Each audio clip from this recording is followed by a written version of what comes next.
ngày nay nhung miền buôn cả lại trong này nom nè đó khi pe tờ lênภาษาปฏิกระไดទីមួយនាំនែរគ្នាទៅស្គាល់ព្រះអង្គសច្ចមនីទី2សារបាំទី3កលែងបច្ចុប្បន្នអធិធិរបស់ព្រះរាជគ្រូនៃបបាទជ័យវរ្ម័នទី7ទី4ដើមស្ពងដែលស្តៀងគ្នាទៅនឹងប្រាសាទព្រំដែរវីដេអូនេះខ្ញុំធ្វើបែប slow មួយដោយសារចង់ឲ្យនែរគ្នាបានទៅទស្សនាហើយពេលមើលវីដេអូខ្ញុំទៅដូចបានទៅលេងប្រាសាទមួយខ្ញុំដែរបានដើរសັບកន្លែងអញ្ចឹងប៉ុន្តែនៅតែអត់សັບនែរគ្នានៅខ្វះកន្លែងមួយដែលខ្ញុំអត់ទាន់រកឃើញយូស៊ូពុកម៉ែបងប្អូនដល់គ្នាឥឡូវនេះខ្ញុំបានមកដល់ប្រាសាទបទីក្តីហើយនេះគឺជាច្រកចូលខាងកើតដែលខ្ញុំចូលនៅមុខប្រាសាទបទីក្តីនេះដែលនៅខាងកើតហ្នឹងគឺជាស្រះស្រង់ប្រាសាទបទីក្តីនេះគេបើកពីម៉ោង6ព្រឹកដល់ម៉ោង6ល្ងាចអ្នកនរគ្នាឥឡូវហ្នឹងខ្ញុំមកម៉ោង11ថ្ងៃត្រង់ពេញក្តៅហើយស្ដាយមកម៉ោង11ថ្ងៃត្រង់ម៉ោងគេបាយដេកចុះហើយទៅអ៊ំគាត់សម្រានលក់អស់ហើយអត់បានឮសំឡេងភ្លេងបុរាណអញ្ចឹងពេលដែលអ្នកនរគ្នាដើរចូលពីកោបរៈខាងកើតមកឃើញមានដើមឈើមួយនេះដើមឈើខាងក្រោយខ្ញុំនេះពេលណារៀងប្លែកវាស្អីមានកដប់ដូចដុំអីឬក៏នេះវាស្រៀងជើងចឹងទៅស្រៀងអានេះជើងពីរអញ្ចឹងទៅអានេះចាំមានប្រាសាទបទីក្តីនេះគឺកសាងឡើងដោយព្រះបាទជ័យវរ្ម័នទី7នៅពាក់កណ្ដាលសតវត្សទី12ដល់ដើមសតវត្សទី13នៅក្នុងសភៅទេសចរនៃព្រះរាជាណាចក្រកម្ពុជាគេថាគេអត់ទាន់ដឹងថាប្រាសាទហ្នឹងកសាងឡើងដើម្បីទិដ្ឋាយអីទេពួកមានសិលាចារឹកគេរកអត់ទាន់ឃើញប៉ុន្តែនៅក្នុងសភៅដើមកណ្ដាលអង្គរគេថាប្រាសាទហ្នឹងកសាងឡើងដើម្បីឧទ្ទិសថ្វាយព្រះពុទ្ធសាសនាមហាយានដែលព្រះអង្គកសាងឡើងដើម្បីឧទ្ទិសថ្វាយព្រះរាជគោរូរបស់ព្រះអង្គទិសដៅដែលខ្ញុំចង់មកទស្សនាប្រាសាទបទីក្តីទី1គឺព្រះអង្គសច្ចមនីទី2សារបាំទី3នៅប៉មកណ្ដាលដែលគេធ្វើពិធីបញ្ចុះអធិធិរបស់ព្រះរាជគ្រូរបស់ព្រះអង្គហើយទី3ដើមឈើនៅខ្លោងទ្វារខាងលិចដើមស្ពងអញ្ចឹងសម្រាប់ព្រះអង្គព្រះសច្ចមនីពេលអ្នកនរគ្នាដើរមកខ្លោងទ្វារចូល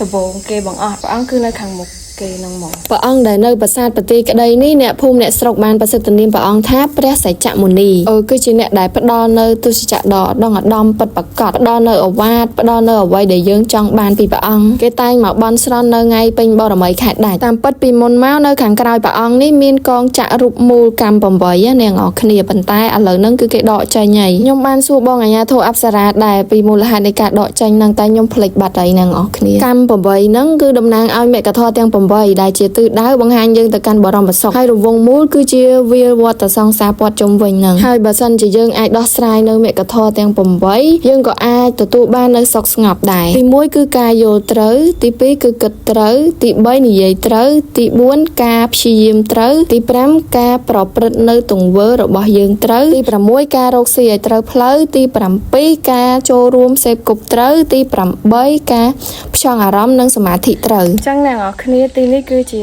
សារបាំដែលដើម្បីរងថ្វាយដល់ដួងព្រលឹងអាទិទេពក៏ដូចជាដួងព្រលឹងរបស់បុព្វបុរសនៅថ្ងៃពេញបរមីខែកដឹកតាមពិតទៅនៅឡើងសារបាំហ្នឹងគេមានដំបូលគេអ្នកនរគ្នាប៉ុន្តែដោយសារតែពួកសៀមឈ្លានពាននៅសតវត្សទី14 15 90% ដោយសារពួកសៀមឈ្លានពានហើយ 10% ទៀតគឺដោយសារតែធម្មជាតិអញ្ចឹងណាអ្នកនរគ្នាឃើញតាមអក្សរតាមអញ្ចឹងអីគេឆ្លាក់សត្វរូបនារីរបាំស្អាតហ្មងណានេះឃើញអត់ក្បាច់គេចេញមកតាមពិតទៅរបាំយើងសម័យបច្ចុប្បន្នគឺតាមពិតទៅយើងយក style យកក្បាច់មកពីសម័យដើមហ្នឹងតាដៃរៀងរវត់រវន់កាយវិការផ្សេងៗអ្នកនរគ្នាមានអារម្មណ៍ថាចម្លាក់នេះផុសគេឆ្លាក់មកផុសចេញមកស្អាតហ្មងដូចរូបមនុស្សប៉ិតហ្មងណាអ្នកនរគ្នាមើលដូចវាថាវាផុសចេញមកហ្មងអ្នកនរគ្នាមើលដើមឈើឬឈើហ្មងវាចាក់នៅខាងក្រោមថ្មប្រាសាទហ្មងខាងក្រោមប្រាសាទតែម្ដងអ្នកនរគ្នាខ្ញុំគិតថាហ្នឹងឯងគឺជាប៉មកដាលនេះ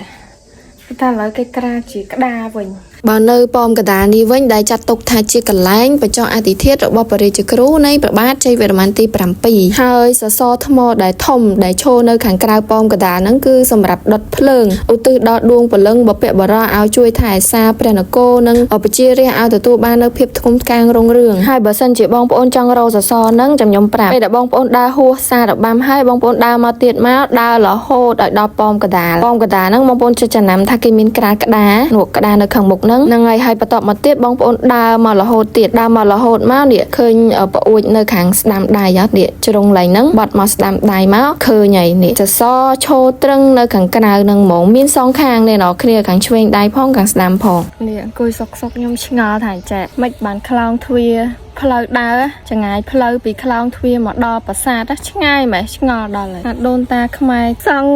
ខ្លោងទ្វារឲ្យឡើងឆ្ងាយពីប្រាសាទហ្នឹងហ្មងឥឡូវខ្ញុំទេសនាប៉មកដាលហើយឥឡូវខ្ញុំថាទៅទិសដៅទី3គឺទៅមើលដើមស្ពង់នៅខ្លោងទ្វារខាងលិចមើលទៅវាឆ្ងាយពេកយ៉ាងអង្គុយសារៈសិនថាទៅមើលអាឡែងដើមស្ពង់ដែរនៅខ្លោងទ្វារខាងលិចហ្នឹងដែលគេថាពីមុនមកមិនពីមុនទេដល់សម័យលន់ណុលគេទុកកន្លែងហ្នឹងគឺជាកន្លែងដែរគេចិញ្ចឹមសត្វហើយអ្នកនរគ្នាដល់ខ្លោងទ្វារខាងលិចហើយ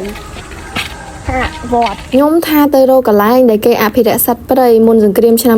1907ដែរជាកន្លែងជ្រករបស់ពួកអ្នកភូមិពីការទម្លាក់ក្របបែកហើយក្រុមយោធាយៈកងវៀតណាមខាងជើងហើយនឹងទាហានខ្មែរក្រហមក៏យកជាកន្លែងសម្រាប់វឹកវើ